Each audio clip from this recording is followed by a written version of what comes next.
Parlons peu, mais parlons vrai, les gars.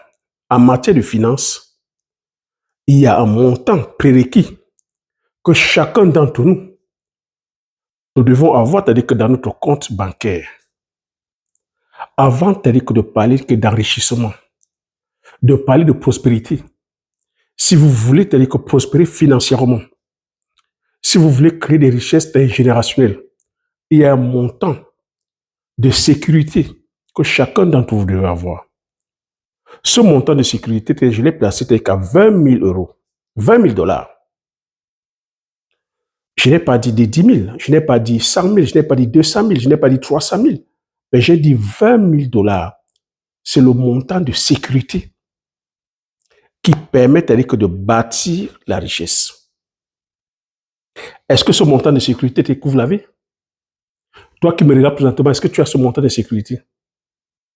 Si tu n'es pas en train d'entreprendre ou d'investir aujourd'hui, c'est parce que tu n'as pas ce montant de sécurité de 20 000 euros. Donc ici, que cette vidéo, c'est un partage. Comme j'ai coutume à te dire, je ne suis pas coach. Je ne suis pas influenceur, je ne suis pas youtubeur. Je viens te partager ici mon expérience. Comme tu sais, si je suis sur YouTube, c'est pour valoriser et vulgariser l'entrepreneuriat. C'est pour valoriser et vulgariser les cultures du terroir. J'ai pris la responsabilité de mettre en lumière le poivre du Cameroun, qui est l'un des meilleurs poivres au monde, comme nous appelons poivre de Penja. J'ai pris ce challenge aussi d'aller produire ce poivre-là dans mon village qui est un Compina, qui est dans le département aussi du Mungo. Très peu de Camerounais savent que le poivre est labellisé, qu'on a l'IGP, qui est indication géographique protégée.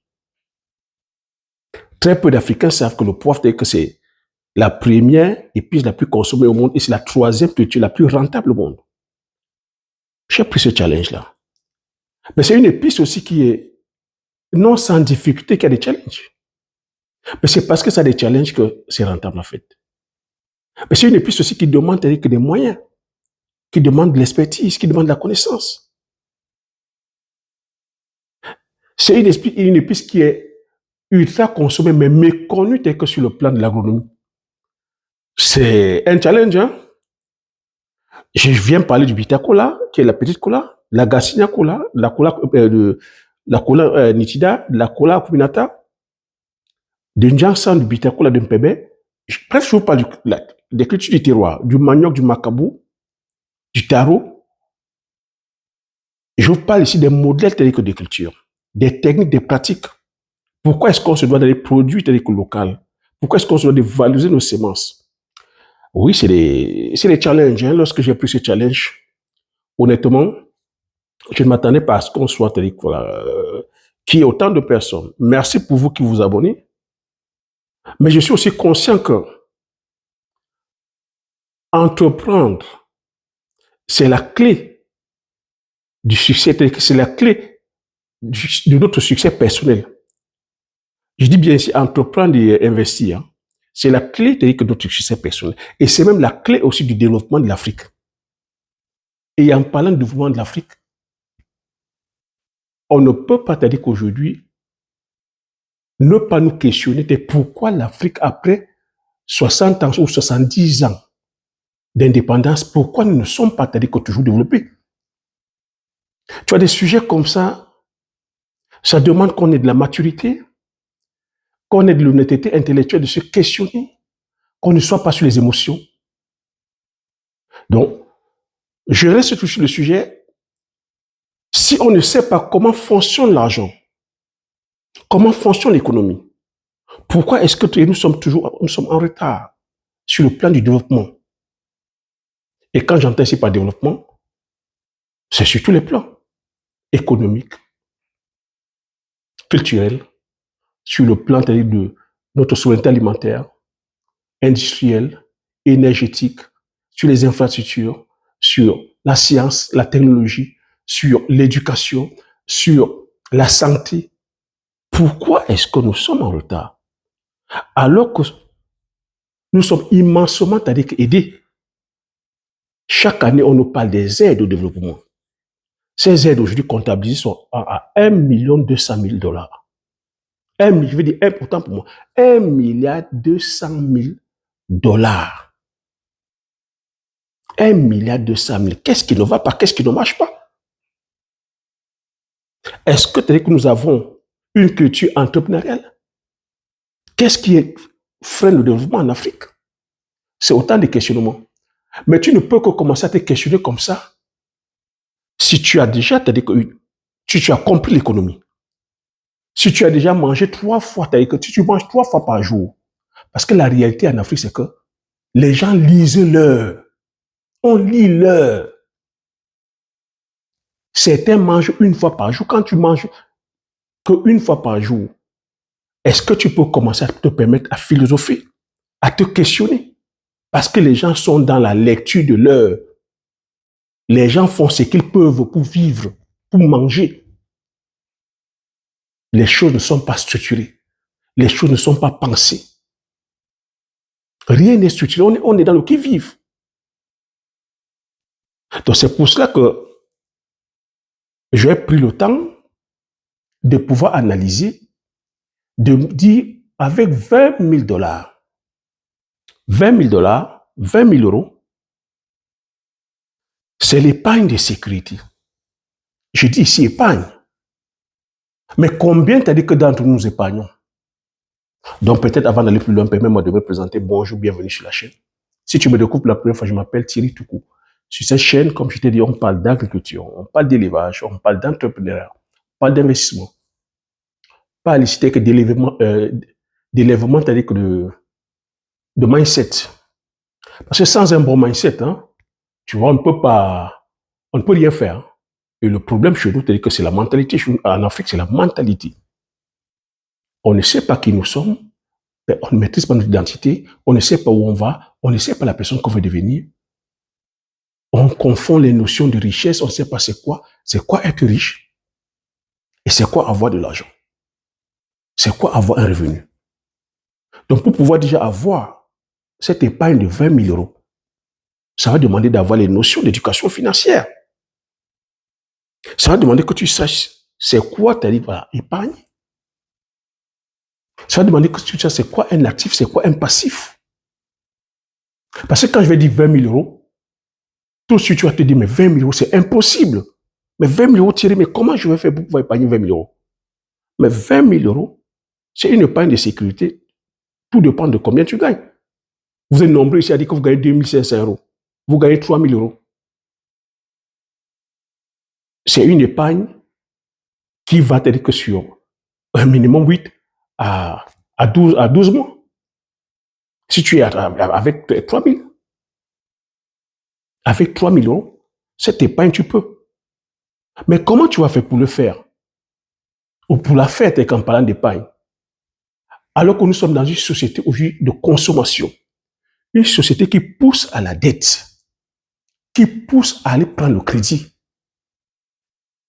qui amène les gens à s'endetter, qui enchaîne les gens, qui garde les gens dans la servitude.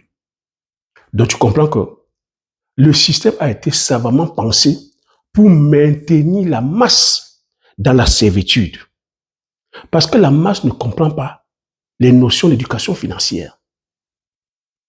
La dette aujourd'hui, la dette c'est le business le plus rentable de l'histoire moderne. Je peux répéter ça. La dette est le business le plus rentable de l'histoire moderne. Et comment est née la dette? Pourquoi est-ce qu'il y a cette dette-là? Pourquoi est-ce qu'on pousse les gens à aller s'endetter? C'est pour cela que je vous dis, il n'y a pas de nouveau sur le soleil. On ne peut pas devenir riche par incantation. On ne peut pas devenir riche en attendant que c'est le Seigneur qui fasse tout. On ne peut pas non plus devenir riche en attendant que c'est les dirigeants politiques qui fassent, que c'est les riches, que c'est ton oncle, que c'est ton papa, en attendant que c'est ton pasteur. Non, on devient riche parce qu'on crée de la valeur, parce qu'on crée un produit, un service, parce qu'on crée un actif, parce qu'on impacte les autres. Alors le système a compris. Quand je parle ici des dettes, tu sais peut-être entendre me dire que, mais Thierry, est-ce que le monde peut fonctionner sans dette? Que les dettes ont toujours existé, non? Oui, les dettes ont toujours existé. Lorsqu'on reprend l'histoire, parce que pour connaître le présent, il faut retourner, c'est-à-dire qu'à l'histoire. Pour savoir, c'est-à-dire que comment est quelqu'un, il faut aller connaître comment était la personne avant. Et c'est là où je dis que nous ne faisons pas notre devoir. Les Africains ne lisent pas. Les Africains ne s'informent pas. On est dans la distraction. Et on prend pour argent comptant tout ce qu'on nous donne. Oui, même dans la Bible, la dette existait. Hein. Même, c'est-à-dire que 4000 ans avant Jésus-Christ, à l'époque de la Mésopotamie, il y avait des dettes. Les seigneurs, c'est-à-dire que prêtaient à la population. Et cette même population qui était surendettée. Mais le problème, c'est que à l'époque de la Mésopotamie, on annulait les dettes. Ils avaient dit que des lois où tous les 7 ans, on annulait les dettes. Les propriétaires terriens remettaient les terres saisies aux populations, remettaient que l'argent à la population parce que même à cette époque-là, l'argent, c'est-à-dire que à force de prendre de donner des dettes à la population, la richesse se concentrait sur une même population, sur une minorité de population. Il n'y a pas de nouveau sur le soleil. C'est ce même système qu'on calque. Même à l'époque, c'est-à-dire que voilà, à l'époque romaine, il y avait des dettes, hein, mais l'Église catholique interdisait les intérêts. Les intérêts étaient interdits de faire les intérêts dessus. Parce que ce sont les dettes qui finançaient les différentes guerres, les différentes conquêtes. Mais pendant que l'Église catholique interdisait les intérêts, certains grands initiés contournaient donc ces lois-là, prêtaient avec l'usure, prêtaient avec les intérêts. C'est au XVIe siècle, le roi anglais de l'époque, pendant qu'il était en conflit, en guerre avec la France, il était à court de financement. Il est allé voir donc les riches de cette époque-là. Le riche de cette époque s'est dit prêt à pouvoir, c'est-à-dire que financer avec le roi à 1 200 000 pounds, livres de cette époque. Tu vois, 1 200 000 livres. Imagine la monnaie, converti ça à la monnaie actuelle. C'est des milliards, c'est des milliards, c'est des milliers de milliards. C'est des milliards. Mais ce riche, qu'est-ce qu'il a posé comme condition? Parce que l'Angleterre avait de la banque centrale. Mais le riche a demandé au roi de créer une loi qui lui permet de créer une banque privée qui va permettre de pouvoir prêter de l'argent. C'est comme ça qu'est née dans les banques privées, que tu as aujourd'hui les banques privées, les banques d'investissement, tous ces banques-là. Et ça a donné des idées à d'autres pays, la France, les pays, l'Italie, ainsi de suite, ainsi de suite. C'est comme ça que les Rothschild, c'est-à-dire que les banques Rothschild sont nées. Et ce sont ces banques qui financent aujourd'hui les guerres, qui financent avec les pays, qui financent les infrastructures, qui financent tout. Et derrière, les intérêts tels que leur reviennent, qui financent la population. Et c'est comme ça qu'on s'est retrouvé en train d'endetter la population. Parce qu'il faut comprendre qu'à l'époque, il n'y avait que les riches qui pouvaient prendre du crédit. La population, c'est-à-dire que les pauvres, ne prenaient pas le crédit. Ils épargnaient leur argent et ils achetaient tout comptant. Donc, lorsqu'on a privatisé les banques ont démocratisé donc le crédit. Maintenant, c'est quoi un crédit? C'est quoi l'argent? C'est quoi un crédit? À partir de quoi la banque fabrique l'argent? Lorsque tu vas dire tu vas voir ton banquier, tu dis je veux prêter 1000 euros ou je veux peut-être que 2000 euros. Tu penses que ta banque fabrique l'argent? 2000 euros, c'est un chiffre comptable. On crée de l'argent à partir de rien. Donc voilà comment nos États se retrouvent aujourd'hui endettés. Comme j'ai coutume à te dire que la finance est venue détruire l'économie réelle. On endette nos États. Quand tu entends les obligations d'État, les États vont prendre de l'argent auprès des banques centrales, auprès des institutions comme FMI, Banque mondiale, auprès des fonds d'investissement, les fonds de pension, auprès des multimilliardaires. C'est ce qu'on appelle les obligations. Lorsque tu es en bourse, tu dis que j'ai acheté l'obligation américaine, j'ai acheté l'obligation française, j'ai acheté l'obligation anglaise, j'ai acheté les obligations. C'est les États qui vont s'endetter afin de financer le fonctionnement, c'est-à-dire que de la fonction publique. Donc, ces endettés, l'État va s'endetter pour venir financer la fonction publique. Mais le hic là-dessus, c'est quoi? C'est que l'État, si l'État finançait la croissance, les industries, l'emploi, le problème, c'est que la dette que l'État prend, les États prennent, ces États sont incapables aujourd'hui de rembourser ces dettes-là. Et ils vont toujours s'endetter. Ils vont toujours s'endetter parce que le système est fait exprès. Lorsque ça commence à coincer, comme lorsqu'on a eu des crises, tu vois, depuis 2000, crise, bulle Internet, bulle immobilière, en 2008, bulle, crise sanitaire, crise énergétique, les banques mondiales, les banques centrales ne font qu'imprimer. L'État ne fait que s'endetter. Quand tu entends que les États-Unis ont 36 000 milliards de dettes, la France a 3 400 milliards. L'Angleterre est hyper endettée en fait. Le Japon, c'est catastrophique. L'Allemagne, l'Afrique, n'en parlons plus. Voilà comment on endette dans nos pays africains. On les endette, sachant qu'ils ne peuvent pas rembourser. Quelle est la pression qu'on les met? Le FMI et la Banque mondiale viendront, c'est-à-dire que mettre des pressions afin que nos États puissent privatiser, c'est-à-dire que leurs industries puissent privatiser leur business. C'est ce que tu entends, les plans d'ajustement structurel. C'est là où tu entends aussi qu'il faut privatiser les compagnies. Et quels sont ceux qui viennent prendre ces compagnies? C'est les multinationales privées. C'est les multinationales privées. La même chose avec ton compte personnel. Tu vois qu'on va nous dire que le système, c'est-à-dire que la dette encourage la croissance. Donc la dette finance la croissance. Faux. La dette ne finance pas la croissance. La dette finance la consommation. Parce que je viens de te faire comprendre que les États ne produisent rien. Tout cet argent permet d'aller payer la fonction publique, payer les fonctionnaires, soutenir le social, soutenir les aides pour les personnes pauvres, les personnes en difficulté, c'est-à-dire que économique. Et ces personnes-là, lorsqu'on leur donne l'argent, ça va où? Ça va dans la consommation. Lorsque toi, tu prends ton crédit, dans quoi tu mets? Tu vas aller acheter une maison. Tu vas tout de suite aller demander un crédit pour la maison. Grosse erreur. Un crédit pour la maison.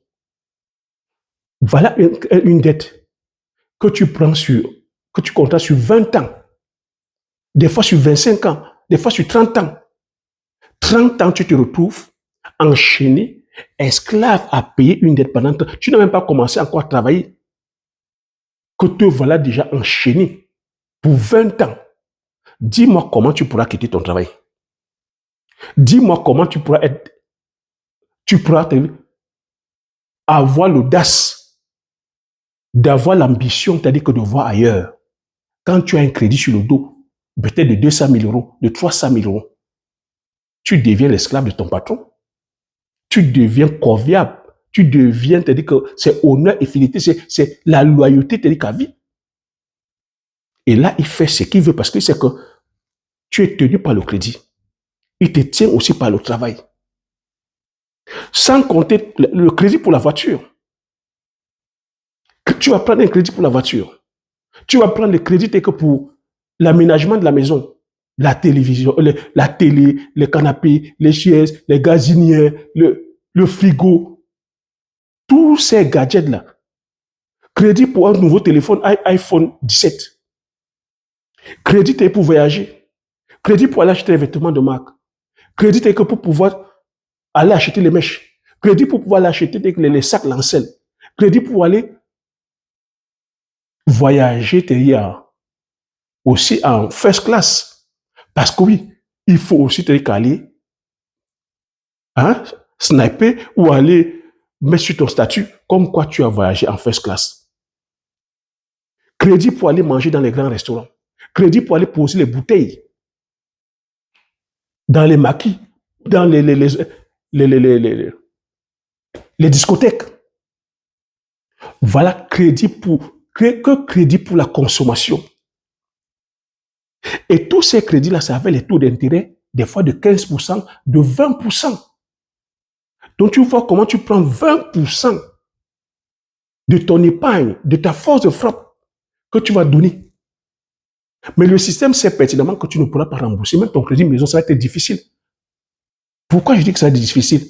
Aujourd'hui, avec l'instabilité qu'il y a, les incertitudes sur le plan du travail, tu entends les tensions géopolitiques par là, c'est les guerres par-ci, c'est le réchauffement climatique par là, c'est la crise énergétique par ici, c'est effondrement de la bourse, effondrement du travail, l'automatisation du travail. Ton travail est précaire. Qu'est-ce qui te garantit que tu peux peut-être travailler aujourd'hui jusqu'à 40 ans dans la même entreprise? Donc tu vois que le crédit que tu prends, c'est une chaîne. Mais le système est savamment pensé parce que, crois-moi, ce crédit-là, cet argent qu'on fabrique à partir de rien. Pourquoi je dis qu'on fabrique à partir de rien? Parce que la monnaie fiduciaire, la monnaie papier aujourd'hui se repose sur rien. Avant, l'argent était arrimé à l'or. La convertibilité, c'était l'or. Et l'or, c'était la valeur refuge. L'or, c'est un métal qu'on ne peut pas imprimer. Donc, ta quantité d'argent doit être équivalente à la quantité d'or que tu en réserves. En 1971, le président américain Nixon a changé les règles, a dit que le dollar ne devait plus être arrimé à l'or, que le dollar dorénavant va être imprimé. Et tu vois qu'à partir du moment où on imprime l'argent, que l'argent ne se repose pas sur une valeur physique, ça devient plutôt maintenant un Ponzi, un Jumbo, que c'est les initiés qui s'enrichissent en fait. Donc tu vois que la dette ne finance pas, c'est-à-dire que la croissance. Parce que nous sommes là, c'est-à-dire qu'en pleine inflation aujourd'hui. Nous sommes aujourd'hui en pleine décroissance. Il n'y a pas de croissance. Et il n'y a pas d'industrie, il n'y a pas de travail. Le chômage bat son plein. Mais en même temps, l'argent ne fait qu'aller entre les mains d'une minorité de personnes. Ceux qui ont compris le système, ceux qui tiennent la finance, ceux qui créent des actifs. Donc tu vois que quand tu commences à comprendre comment l'argent fonctionne, quand tu commences à savoir faire la différence entre un actif et un passif, tu vois que je vais te demander d'éliminer que toutes les mauvaises dettes, tous les crédits de consommation, tous ces crédits à 15% ou 20% d'intérêt. Parce qu'aujourd'hui, il faut qu'on se dise la vérité. Si tu es dans l'incapacité d'entreprendre, c'est parce que tu n'as pas, t'as dit que ce fonds de sécurité. C'est ce que tu te dois de faire. Moi, c'est ce que j'ai fait. Je ne te parle pas parce que j'ai lu Père riche, Père pauvre. Je te dis que je ne suis pas coach.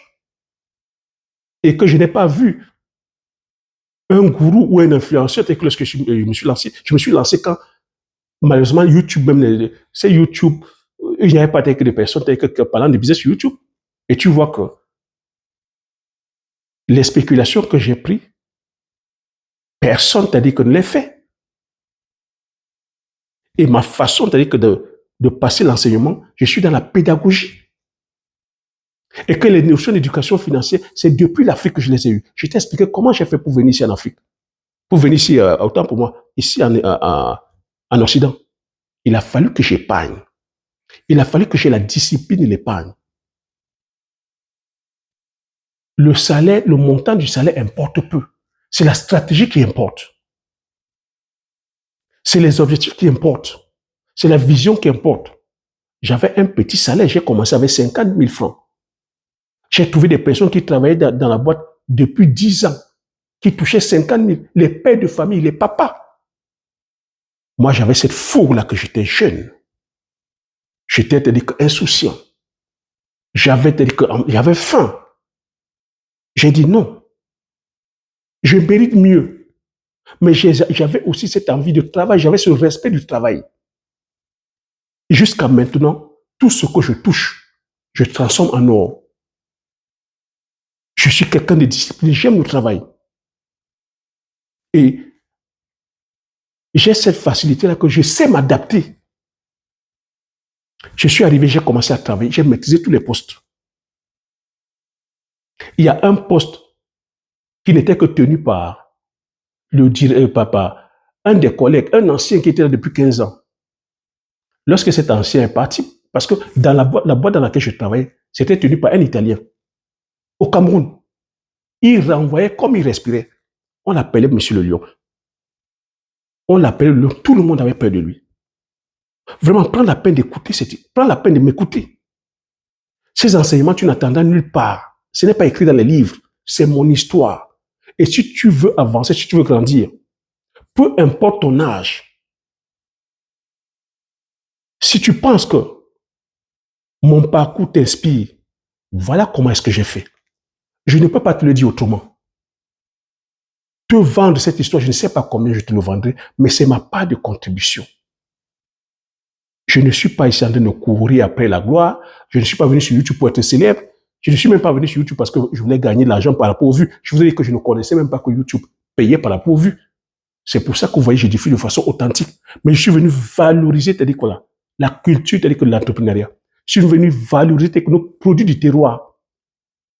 C'est pour ça que je n'arrête pas de partager sur les produits du terroir. Mais je savais pertinemment que, en venant, en parlant des produits du terroir, je n'aurais pas, c'est-à-dire que, il n'y aura pas foule. Mais grande est ma surprise que plusieurs d'entre vous, vous comprenez. On pouvait encore être plus nombreux que ça. Mais déjà, pour ceux qui s'abonnent, c'est bien. Pour ceux qui passent à l'action, c'est encore mieux. Mais je sais que la grosse difficulté, c'est parce que plusieurs d'entre vous n'êtes pas organisés. Donc, quand je reviens sur mon histoire, je me suis donné une deadline. Ce poste-là, c'était un poste clé dans l'entreprise. Cette entreprise fabriquait avec les chaussures. Tu vois, je suis parti avec une connaissance. On fabriquait avec des chaussures pour femmes en cuir. Tu vois, les trucs italiens. Les sandales en cuir, là, les Girardini. Où une sandale coûtait dans les 35 000. Donc, tu vois que je suis parti là avec un savoir-faire. Et ce poste, c'est un poste clé. Que si on ne fait pas dire que ce travail-là, la chaîne ne peut pas tourner. Et la machine était difficile à maîtriser. Plusieurs ont essayé, n'ont pas pu. Moi, j'ai maîtrisé cette machine-là. Lorsque j'ai maîtrisé la machine, tu vois que j'ai augmenté encore de grade. J'ai augmenté en compétences. Et là, je suis allé demander une augmentation. À 4 mois, j'ai demandé mon augmentation. Claire. Beaucoup prévoyaient que mon renvoi. Parce que le monsieur renvoyait comme il respirait. Et les circonstances même de la demande, il y a eu un clash. J'étais en train de travailler, il est venu, il a commencé à vouloir me clasher. Mais j'étais quelqu'un aussi, tu vois, la carrure que j'ai, je l'avais 3 fois quand j'étais au pays. Hein. 3 fois quand j'étais au pays, cette carrure-là. Tu vois, je l'avais 3 fois quand j'étais au pays.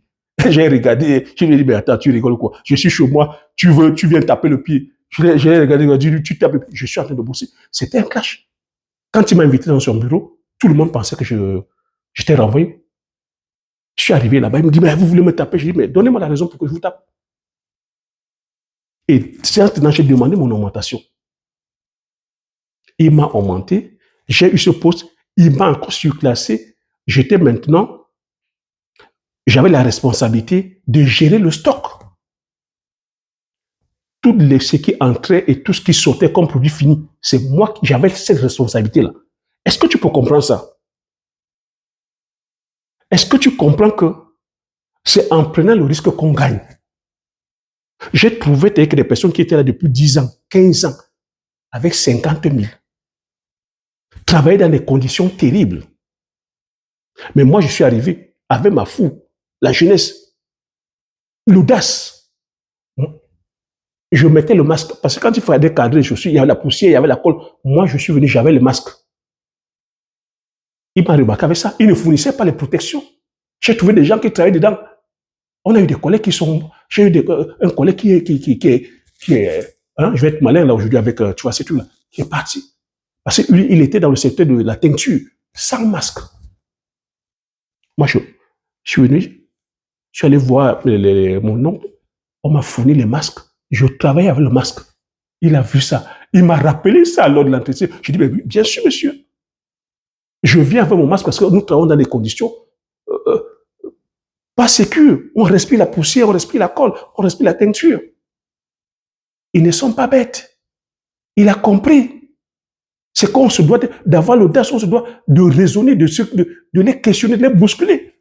Mais j'ai trouvé les papas qui étaient là depuis 10 ans. Il m'a donné la responsabilité.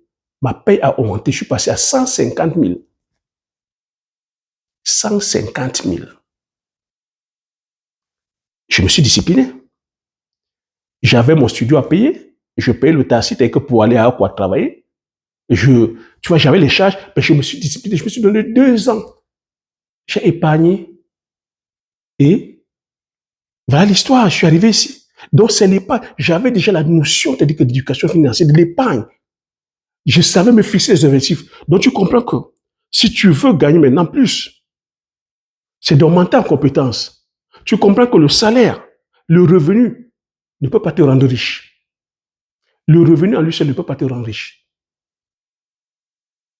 Tu dois avoir la notion maintenant d'éducation financière. Limiter donc tes dépenses. Arrêter d'aller acheter les objets de consommation parce que les 20 000 euros, tu peux les faire. Si tu te disciplines, tu arrêtes d'acheter les objets de consommation. En 6 mois, en 8 mois, en 12 mois, tu peux faire cette épargne de sécurité. Tu as compris comment l'économie fonctionne. La dette est là pour nous piéger, pour piéger les pigeons qui ne comprennent pas comment la dette fonctionne, qui ne comprennent pas comment l'économie fonctionne. Parce que la dette permet de faire circuler l'argent. Comme l'argent n'est produit sur rien, ça permet de faire circuler. Tu pourrais être tenté de me dire que, mais Thierry, mais si on peut annuler les dettes, mais si on annule les dettes, c'est le système qui s'effondre. La dette ne peut qu'être annulée dans la condition où le système s'effondre. Oui, qui est effondrement économique, c'est là où on peut annuler. Ou encore, ils vont annuler pas par rapport à leur volonté, parce que la population se serait révoltée. On a eu des situations comme ça, où la population s'est révoltée.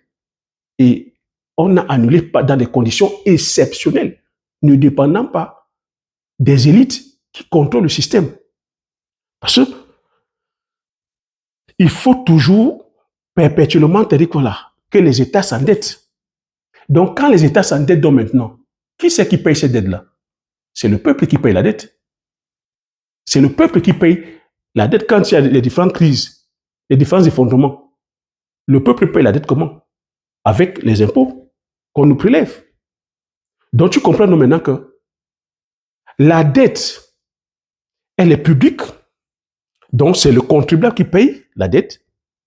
Et les profits sont privatisés. Donc, c'est une minorité d'élite qui gagne. Donc, maintenant, tu dois comprendre comment ces minorités d'élite font pour pouvoir gagner. Dans quoi ils mettent leur argent. Et c'est comme ça que tu dois de fonctionner. Ce n'est pas la peine de prendre la pancarte ici, là, commencer à crier que, oh, il faut qu'il parle, oh, c'est la faute des riches, oh, le système est comme ça. Le rapport de force est là. Je te dis que c'est depuis le 16e siècle. Le rapport de force est là. Ce n'est pas, oh, le président doit partir, oh, il faut qu'il parte. Oh, non, comprends comment ça fonctionne. Et pour moi, quand je dis 20 000 euros, c'est un montant qui te... Franchement, quand tu sais que tu as 20 000 euros dans ton compte, 20 000 euros, quand je dis 20 000 euros de réserve, honnêtement, tu as moins mal à la tête. Si en ce moment tu lis l'heure, C'est parce que tu n'as rien, parce que tu es comme ça criblé de dettes. Ah, il faut rembourser le crédit que tu as pris 4 fois sans frais. iPhone 17. Il faut rembourser le crédit de la télévision. Il faut rembourser le crédit du canapé. Il faut rembourser le crédit de ton voyage. Il faut rembourser le crédit des billets d'avion que tu as pris. Il faut rembourser le crédit de la maison. Il faut rembourser le crédit de la voiture. Il faut rembourser le crédit des écoles des enfants. Vous voyez que on vous met dans un chemin où vous êtes endetté à vie. Aux États-Unis, c'est grave. C'est le système américain. L'école, l'enfant n'a pas encore commencé à travailler, même. Il n'a même pas encore fini l'école, qu'il est déjà endetté à hauteur de plus de 200 000 $. 200 000 $. Barack Obama a fini de rembourser sa dette universitaire à la Maison Blanche. Si tu ne comprends pas comment le système fonctionne, je ne sais pas. Donc c'est un système qui est là. Le président américain a fini de rembourser sa dette à la Maison Blanche. Oui, il faut comprendre d'où il vient. Il vient aussi d'une famille modeste. Mais les familles de riches qui ont compris que 20 000 $, avec 20 000 € d'épargne, avec 20 000 €, tu peux t'aider qu'à avoir 40. Tu peux avoir 5, 60, tu peux avoir 100, tu peux avoir 200. Avec l'effet de levier. Donc je disais que 20 000 €, c'est une somme. Quand tu l'as, mon frère, tu n'as pas de stress. Est-ce que tu sais la qualité de stress que les personnes qui n'ont rien, les personnes qui sont gamées, les personnes qui ont même peur à chaque fois d'aller à la boîte aux lettres, aller prendre le courrier, parce qu'il y a toujours des courriers de relance. Ah, tu n'as pas payé ton loyer. Ah, tu n'as pas payé ton crédit téléphone. Ah, tu n'as pas payé ta connexion. Ah, tu n'as pas payé ceci. Tu connais le stress de ça? Les études montrent que le stress lié à la finance, c'est le même stress que le stress physique. Donc ce stress, c'est comme si on t'avait frappé. C'est comme si, non, frapper même c'est gentil. C'est comme si le camion t'avait percuté. Le stress que ceux qui lisaient ceux qui sont endettés jusqu'au cou, qui ont peur d'aller dans la boîte aux lettres, aller à la boîte aux lettres pour aller voir le courrier, ils ont le même stress que quelqu'un qui a été percuté par un camion. J'ai ri, hein, mais c'est violent. Hein. J'ai ri, mais prenons ça très au sérieux, les gars.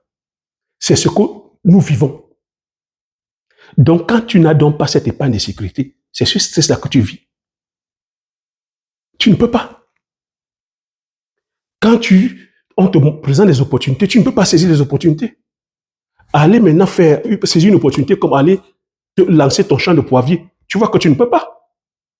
Parce que tu vas te dire, je n'ai pas l'argent. Mais alors que tu gagnes 2 000 €, tu gagnes 2 500 €, tu gagnes 3 000 €, pour certains même, tu gagnes 5 000 €. Opportunité que tu du poivrier. Changer ta vie à jamais. Sortir du système de crédit. Créer un système autonome, indépendant, qui va te laisser dans la prospérité à vie. Tu n'as pas, parce que tu as suivi le système de crédit de dette qui t'a miroité la gratification instantanée et qui aujourd'hui te laisse dans la servitude sur 30, 40, 50 ans. Ou même des fois, tu ne pourras même pas rembourser, que c'est tes enfants qui viendront prendre ce crédit-là, cette dette-là. Donc tu vois, et on est aujourd'hui dans des systèmes où on va commencer à te dire, mais pour donc développer tes finances, il faut réduire ton train de vie. Il ne faut pas prendre le café. Il ne faut pas prendre il ne faut pas prendre le café. Il ne faut pas prendre une bière. Il ne faut pas acheter une paire de chaussures. Tu vois, quand tu as ton épargne de sécurité, hein, c'est un mal de tête à moi. Tu peux prendre ton café comme tu peux prendre ton café sans stress. Tu peux avoir une panne de voiture. On te passe un problème tel que d'embrayage. Il faut peut-être 600 €. Ça va peut-être te frustrer, ça va peut-être t'embêter, mais ça ne va pas te gêner. Parce que tu as 20 000 € d'épargne. Tu peux aller au resto sans commencer à gratter la tête. Tu peux inviter une petite au resto sans commencer à gratter la tête. Hey, sûr. J'espère qu'elle ne va pas aller choisir quelque chose de très cher. J'espère qu'elle ne va pas prendre cher. Non, tu as 20 000 € d'épargne. Tu peux te dire que des fois aussi te faire un petit plaisir. Acheter un vêtement qui te plaît sans te soucier. Mais à contrario, fais attention. Si tu as épargné 20 000 euros, ne fais donc pas l'erreur d'aller acheter la voiture. Parce que c'est ça la grosse erreur que plusieurs d'entre vous faites. Quand tu as épargné 20 000 euros, tu vois ça 20 000 euros. Tu dis, c'est beaucoup d'argent. Ah, je suis riche. Qu'est-ce que tu fais? Bam! Tu vas acheter la voiture. Parce qu'il faut paraître. Bam! Tu vas aller mettre dans les biens de consommation. Erreur. Ce que tu dois faire avec ces 20 000 euros, tu te dis que c'est maintenant que la richesse commence. Et la richesse, ça se construit. Comme je t'ai expliqué en amont, on ne construit pas la richesse avec les dettes. On ne construit pas la richesse, du moins avec les dettes de consommation. On ne construit pas la richesse. Je veux dire, on ne construit pas la richesse avec les dettes de consommation. On construit la richesse avec les actifs. Et comprends que le premier investissement que je vais te demander de faire sur toi, c'est d'investir sur ta connaissance. Sur ta connaissance sur l'éducation financière. Achète des livres, éduque-toi, écoute des vidéos comme je partage là. Éduque-toi sur ton développement personnel. Je vais te demander d'augmenter en compétences, comme j'ai fait quand j'étais au Cameroun. Ce qui a permis que je puisse accélérer mon épargne, c'est parce que j'ai augmenté en compétences. Je suis allé, j'ai occupé, c'est-à-dire que le poste, la machine que personne ne pouvait faire à l'usine, excepté le directeur technique qui était un Italien et moi. J'ai encore augmenté en grade. J'ai eu la responsabilité de la gestion du stock. Est-ce que tu vois un peu? Ce n'est que comme ça qu'on peut faire pour augmenter donc maintenant ton salaire. Et comprendre que lorsque tu as le revenu, c'est le revenu, c'est pas la richesse.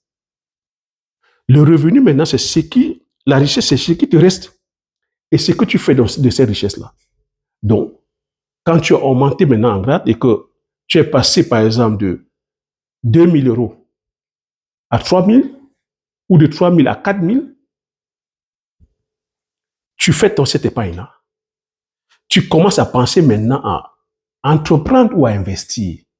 Là-dessus, maintenant, quand tu te formes, tu vois que quand tu as un matelas de sécurité comme ça de 20 000, quand on parle de formation telle que dans le secteur agricole, formation sur la culture du poivrier, du bitacola, du ginseng, du palmier à huile, avec 20 000 euros de sécurité, mais ça ne te chauffe pas le cerveau.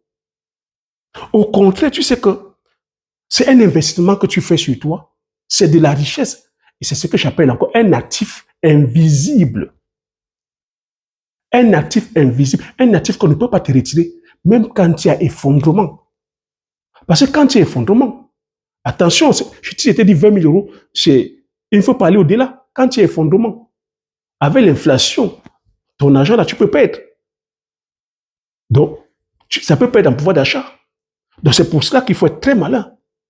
À dire maintenant qu'il faut maintenant aller investir ou entreprendre sur les actifs réels, tangibles, qui ne perdent pas en valeur, qui ne dépendent pas, c'est-à-dire que de l'effondrement économique, de l'effondrement des institutions, l'effondrement du gouvernement, de l'effondrement, c'est-à-dire que de la bourse, des actifs intemporels.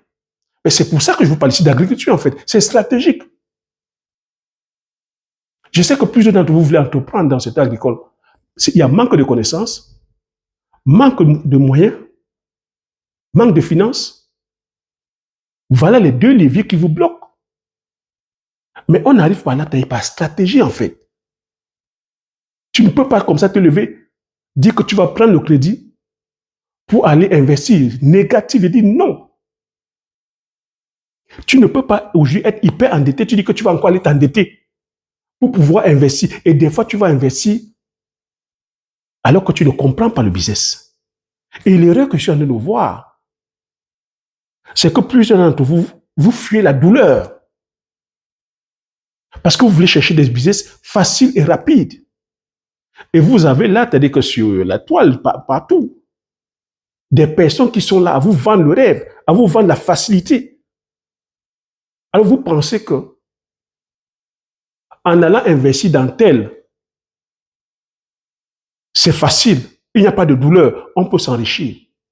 Donc quand tu as dans ce matelas de sécurité, je vais te demander d'aller vers les valeurs tangibles. Tu ne vas pas aller en bourse tout de suite. Je dis non. Parce qu'aller immobiliser ton argent en bourse, attention. La bourse, il y a des risques. Hein. C'est volatile. Hein. Ça fluctue. Hein. Tu peux perdre comme ça, que 50% de ton épargne. Comme un jeu. Comme là maintenant avec des tensions qui sont là. Regarde, les tensions géopolitiques qui sont là. L'Iran est en train d'être bombardé. L'Iran, c'est l'un des pays qui produit le plus de pétrole au monde. Si le pétrole commence à vaciller maintenant, c'est la bourse qui va vaciller. Et aujourd'hui, quand tu vas prendre un ETF, qui est le panier entre obligations et actions, tout peut s'écrouler. Et les bourses aujourd'hui, telles que la finance aujourd'hui, est interliée. Ce qui touche l'Amérique touche le monde entier. Ce qui touche l'Afrique, ce qui touche l'Europe, touche le monde entier parce que la finance est interliée, comme je t'ai expliqué. Les fonds d'investissement, fonds de pension, tout ça, ils ont des tentacules partout. Donc, ce n'est pas sécurisé. Et ce n'est pas une science exacte. Donc, tu vois, quand il y a effondrement, ce qui va s'effondrer, c'est la bourse. C'est tous ces actifs papier volatiles. Mais ce qui va toujours rester, c'est la terre. C'est pour ça que je vous dis, venez investir dans la terre. Ce qui est tangible, c'est les métaux, l'or, l'argent. Les valeurs tangibles, c'est la connaissance. Les valeurs que même l'État ne peut pas saisir, la connaissance. Quand tu sais comment on cultive le taro, le macabo, la banane plantée, l'igname, on ne peut pas t'enlever ça. Et même quand il y a effondrement, ça va te sauver. Parce que lorsqu'il y a eu des différentes crises, je dis qu'il y a eu des effondrements monétaires en Allemagne, en Argentine, au Venezuela, au Zimbabwe, en Grèce, même ici en France, lors de la Révolution. Ce qui a sauvé les personnes, c'est les personnes qui avaient des valeurs tangibles. Tous ceux qui avaient l'argent en banque, ou soit l'État avait saisi, ou soit c'était dévalué parce qu'avec l'hyperinflation, tout perd en valeur. Tout perd en valeur. Mais ce qui ne perd pas en valeur, c'est la terre, c'est la nourriture, c'est la connaissance. Et là, je parle même des connaissances pratico-pratiques. Tous ceux qui ont les métiers pratico-pratiques, plombiers, mécaniciens, cuisiniers, plaquistes, caleurs, électriciens, forgerons, électroniciens, électromécaniciens, chimistes, coiffeurs, tous ces métiers du pratico-pratique, médecins, infirmiers, tu vois, tous ces métiers-là, même lorsqu'il y a effondrement, les gens auront toujours besoin de ces services-là. Les amis, la masterclass que je donne ici, hein, tu vois que ça demande le temps. Nous ne sommes pas là à entreprendre par émotion. Donc tu comprends que ça va te demander donc dans cela la connaissance et comprendre qu'il faut payer le prix. Lorsque tu as ce matelas de 20 000, tu peux commencer à épargner maintenant 500 € tous les mois. Tu peux dire, je prends ma formation. Tu peux dire, je vais acheter ma terre. Je commence avec deux hectares, 20 000 € au pays là présentement. Va faire ça maintenant avant que les choses deviennent chères. Tu peux déjà prendre 2 ou 3 hectares. Tu fais ta ferme intégrée. Tu mets 1 hectare de poivrier et tu associes. Comme j'ai fait, j'ai partagé des astuces ici. C'est là sur la chaîne. Ça fait des dizaines, des centaines, des milliers de vues. C'est gratuit. Il y en a qui ont saisi, qui font. Je vous ai partagé les différents élevages. Élevage de poules locales. Pourquoi je l'ai fait? Avec stratégie. Élevage de vers blancs de force. Plusieurs m'ont sollicité ici. Je leur ai donné l'astuce. Plusieurs sont allés faire. Mais c'est gratuit.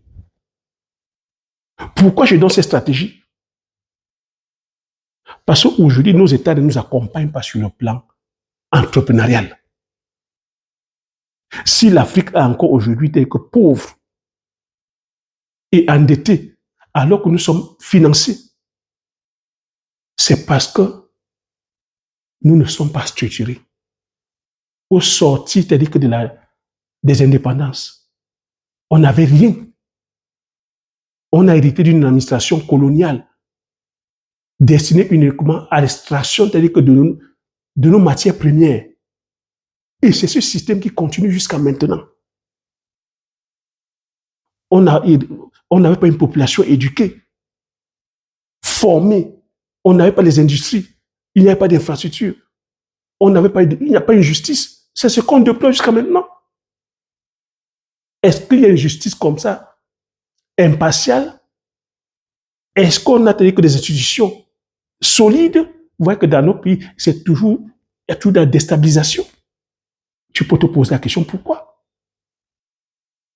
On n'a pas une bureaucratie bien formée. C'est de ça qu'il s'agit. Donc, on peut donner des milliards comme on veut. Ils savent comment ça va finir. Ça va finir dans la corruption, dans les mélanges de genres, dans le clientélisme. Et ce même argent va toujours encore rester chez eux. Parce que quand on dit 1200 milliards, tous les 1200 milliards ne sont pas venus. C'est resté encore entre les mains des élites, de ceux qui signent. Quand l'argent arrive, puisque nos dirigeants ne sont pas hyper formés, n'ont pas une vision, c'est-à-dire à échelle, qui est-ce qu'ils vont solliciter? Ils vont encore solliciter les cabinets étrangers qui vont venir faire des études à comment est-ce qu'on doit penser notre développement. Est-ce que vous trouvez ça normal? Aller payer des centaines de millions. Parce que là-dessus, on va surfacturer les choses. C'est comme ça que la corruption se fait, les amis. C'est comme ça. Et vous pensez qu'eux, ils ont intérêt à ce que nous, on se développe? Quand on va aller dire de construire les routes, vous voyez nos chantiers, les hôpitaux, les chantiers qui ne finissent pas. L'électricité, les plans, les chantiers des barrages et des marchés qui, depuis Mathusalem, on ne sait pas, on a tous des coupures. Les industries, on n'a pas. L'éducation de qualité qui forme que sur du pratico-pratique. On va former des techniciens qui, derrière, il n'y a pas d'industrie. Ils vont finir dans les bureaux. Mais ça donne que, à partir du moment où l'argent vient de l'extérieur, des bailleurs de fonds, des fonds d'investissement, des ONG, vous savez qui finance ça? Qui finance le FMI? Qui finance la Banque mondiale?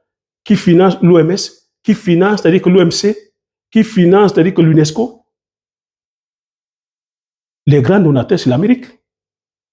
Et avec les multinationales, c'est-à-dire occidentales, les multimilliardaires que vous connaissez. Mais quand ce sont, c'est-à-dire que ces institutions qui financent, vous pensez que nos États, quel est le pouvoir qu'ils peuvent avoir sur eux? Finalement, ce sont ces bailleurs, ce sont ces multinationales, ce sont ces milliardaires qui décident. Et la population derrière ne décide de rien. Parce que l'argent vient de l'extérieur. On nous rend dépendants. Et à partir du moment où on ne peut pas rembourser ces dettes-là, voilà comment on vient nous imposer les plans d'ajustement structurel qu'il faut privatiser nos compagnies. Ils vont venir avec des aides aussi. Dans quelle manière? Ils vont venir avec des aides en disant que bon, ils nous aident en apportant, c'est-à-dire de la nourriture. Parce que nous ne produisons pas. Ou du moins, ils vont ramener des aliments subventionnés ici. Le riz, le maïs, le blé, le soja, les pâtes, les produits de première nécessité que nous-mêmes on pouvait produire. Voilà comment ils viennent affaiblir notre agriculture. Ils vont, on va vous dire le business. La même diaspora, le même peuple africain, ils vont aller importer la friperie, les habits déjà portés. de l'Occident pour venir tuer l'industrie textile en Afrique. Les mêmes vont aller en Chine, partout, aller prendre les produits déjà manufacturés là-bas, moins chers, pour venir tuer le tissu industriel. Les mêmes vont garder les licences d'importation pour importer les produits, s'enrichir de façon individuelle au détriment du développement, c'est-à-dire économique, social, industriel. Ça s'appelle la déflation. Parce qu'à partir du moment où tu vas importer les produits moins chers pour venir vendre dans ton pays, tu détruis, c'est-à-dire que la production locale. Mais à qui est-ce que je parle? Où sont les panafricains? Où sont les kémites? Mais vous les voyez ici, c'est-à-dire que des business, ils se disent qu'ils sont kémites, ils sont panafricains. Mais ils sont, c'est-à-dire que plus que les capitalistes, plus que, c'est-à-dire que les occidentaux qu'ils incriminent. C'est pur et simple. Voilà comment est-ce qu'on maintient donc nos pays dans la servitude, dans le sous-développement. Parce qu'à partir du moment où ils font leur loi là-bas, quand on dit libre-échange, ils disent libre-échange, mais ils mettent des normes sur lesquelles nous, on ne peut pas produire. Non seulement, on ne peut pas produire comme eux, parce qu'ils ont mis des normes, ce sont eux qui ont même la mécanisation, ça a un bras, ça coûte un bras. Ils ont le pouvoir de la monnaie. Parce qu'à partir du moment où on impose le dollar comme la monnaie commerciale, ça vient impacter ton argent. Ça fait que le CFA est dévalué. En termes d'export, c'est-à-dire que tu ne peux pas être compétitif. Tu ne peux pas être compétitif. Tu ne peux pas produire comme eux. Non seulement eux, ils produisent moins cher parce qu'ils sont subventionnés. L'État les subventionne. Le pays, l'Union européenne les subventionne. Pareil aux États-Unis. Ils ont l'argent qu'on multiplie comme ça, gratuitement. Sur rien. Eux, ils ont ce pouvoir-là que leur pays peut fabriquer l'argent à partir de rien. Toi, ton pays ne peut pas fabriquer l'argent à partir de rien. Ton continent ne peut pas fabriquer. Et ils viennent encore t'envahir avec les produits moins chers, subventionnés.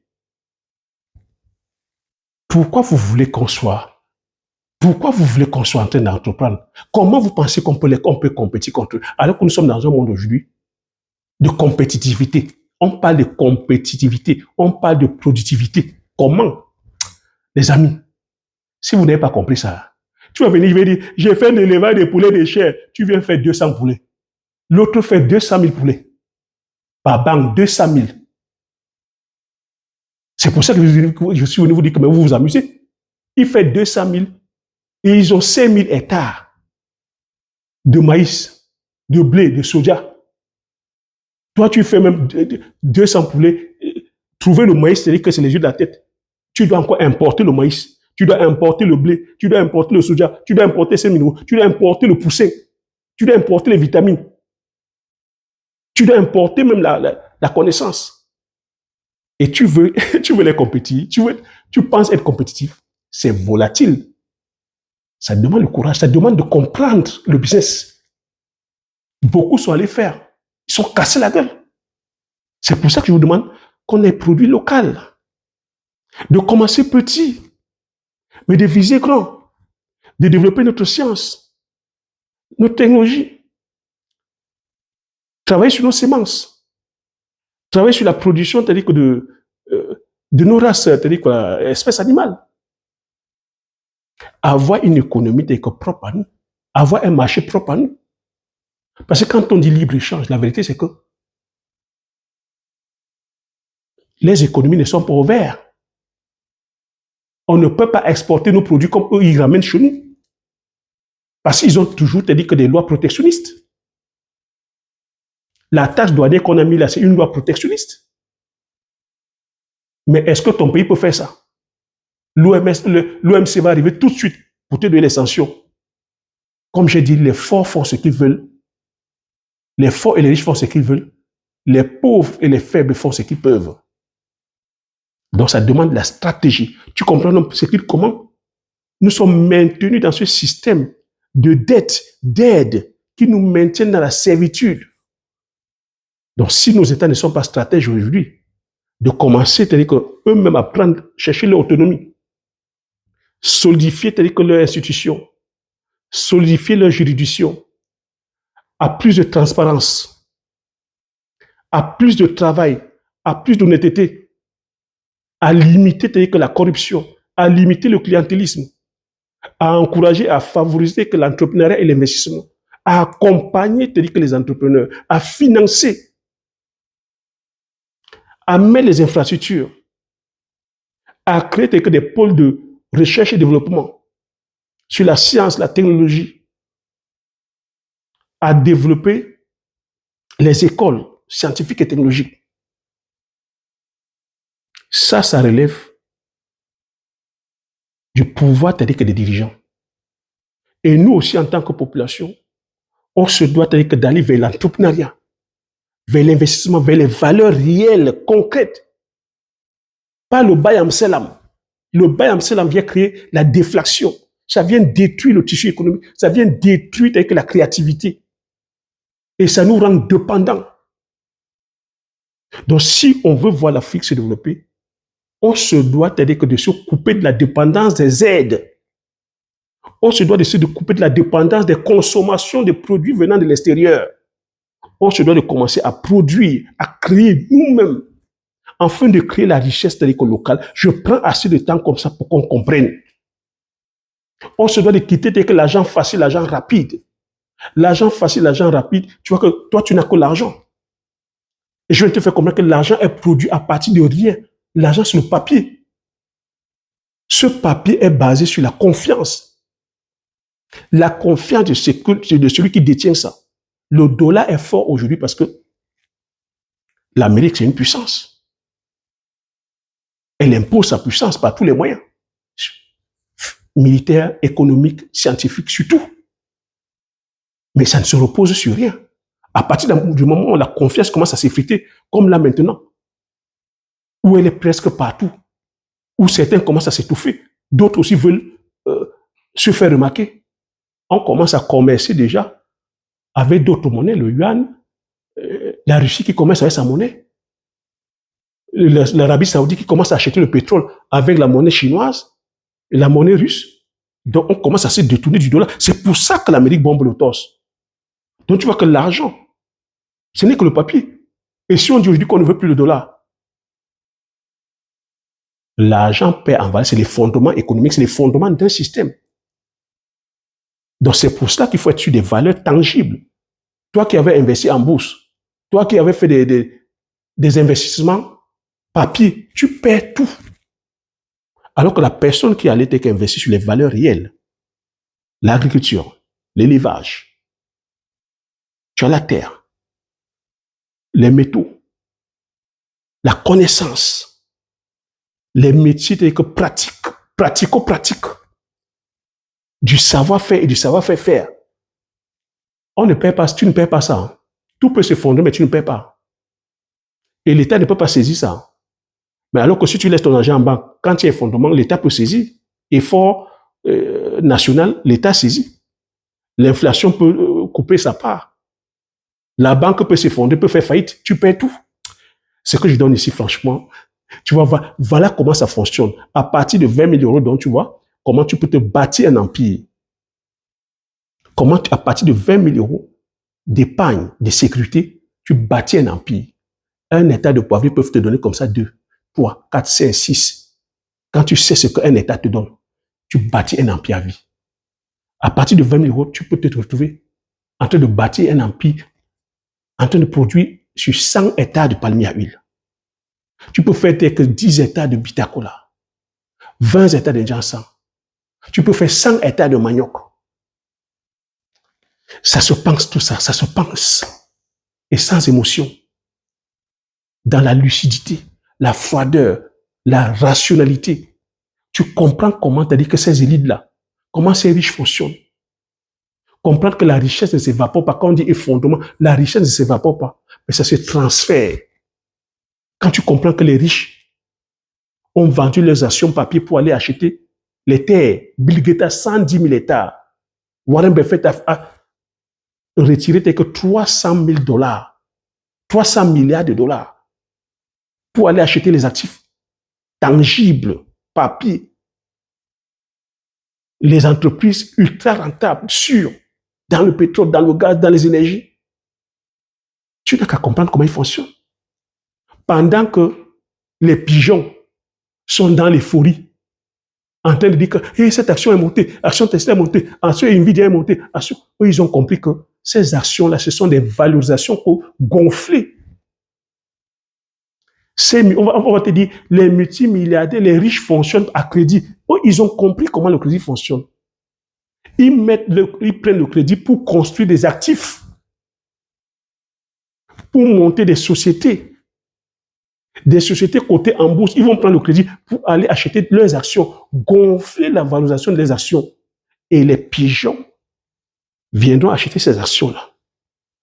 Dès que la bulle va exploser, eux, avant que la bulle explose, ils retirent, ils vendent les actions vers les actions, c'est-à-dire tangibles, réelles.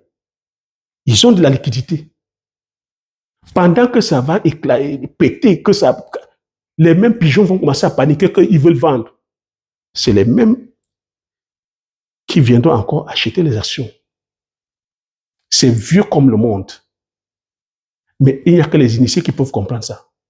Mais dans un monde aujourd'hui où nous sommes distraits, quand on parle de finances, les personnes sont incultes, ignorantes. On ne te demande pas d'un expert, mais de comprendre comment ça fonctionne. Tu vas ramasser tous tes crédits. Tu vas bien aller prendre le crédit pour aller mettre dans l'action. Tu vas hypothéquer même ta maison pour aller mettre dans l'action en disant que c'est le jambo. Ça se multiplie, l'IEBIMAL, la crypto. Des gens qui ne comprennent pas comment ça fonctionne. Certains n'ont même pas d'ordinateur. Certains sont dans les pays où il n'y a même pas d'électricité, il n'y a pas de lumière. Ils n'ont pas Internet. Tu dis que tu vas aller boussicoter. Tu dis que tu vas aller faire la crypto. Une technologie que tu ne comprends pas. Mais on est un peuple bon à arnaque. Tout simplement parce que tu fuis la difficulté. Parce qu'ils ont compris que non, aller faire l'agriculture, c'est pénible, n'est-ce pas? Mais aucune richesse durable, tangible, ne s'obtient par facilité. Je peux répéter ça. Aucune richesse durable, tangible, ne s'obtient dans la facilité. Toutes les personnes qui sont cupides, toutes les personnes avides d'argent vont aller chercher la facilité. Et ce sont ces personnes qui finissent par lire mais aller vers les valeurs tangibles. Ce n'est pas l'argent qui est le problème, mais c'est la personne que tu deviens. Après ça, c'est l'impact que tu apportes aux autres. C'est le fait de savoir que tu es utile. C'est la trace que tu laisses. C'est l'héritage que tu vas laisser après toi aussi aux autres. C'est ça la richesse en fait. Et ça ne peut que se bâtir à travers des richesses réelles, tangibles, pas dans la spéculation. Pas dans la spéculation. Pas dans la spéculation. Lorsque tu produis l'alimentaire, lorsque tu fais l'élevage, tu es dans le tangible, tu es dans le concret. Tu peux maintenant aussi diversifier. Aller maintenant vers l'immobilier locatif. Je n'ai pas dit aller acheter une résidence principale pour aller faire le proving. Non, tu vas vers l'immobilier locatif. Mais cette fois-ci,